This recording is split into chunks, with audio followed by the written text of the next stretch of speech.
We can't really finish the job of community relations and commemoration unless we deal with the past. And commemorations can play a very important role in that.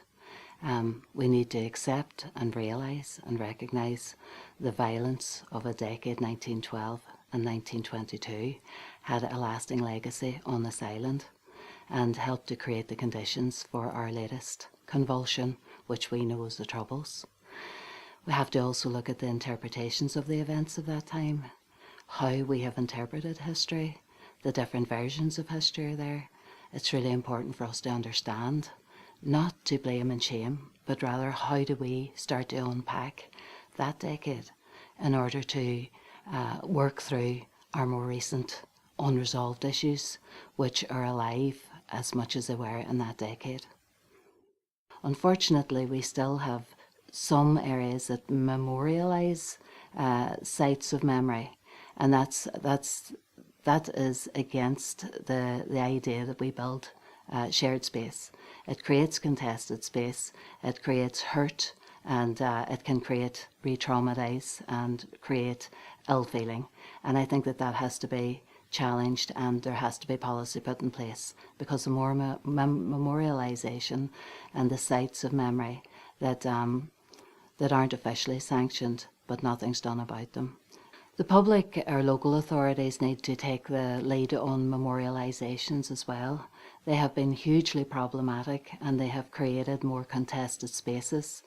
So there's a role in policy making and influencing of policy at the local level in order that commemorative groups and groups who are thinking of more commemorations in this upcoming decade, that they have to take into consideration that the memorialisation of sites of memory, that has to be visited. If we are thinking about the common and greater good, where do these memorialisations fit? And what are the policies that need to be put in place that we work properly towards a shared society and not a more divided up, fractured society? In our shared history, that everybody has to or should know and have a knowledge of the other histories. And there are many people who are now thinking about a collective or a shared commemoration.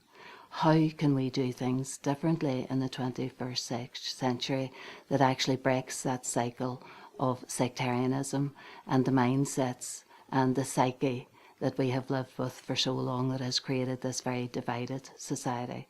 So there's a lot of hope, because there are people saying we can do this differently.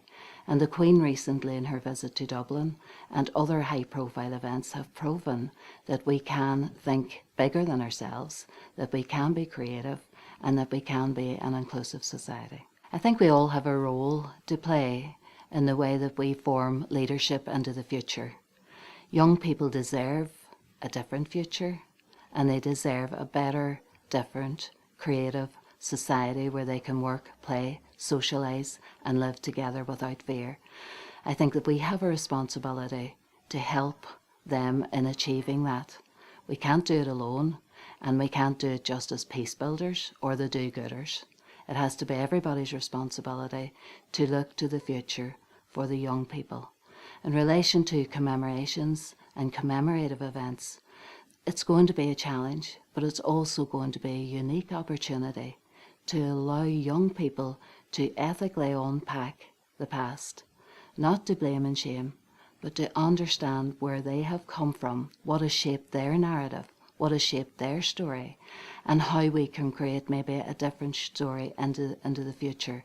We have a role and a responsibility, but I think there are many people out there, and we are up for the challenge.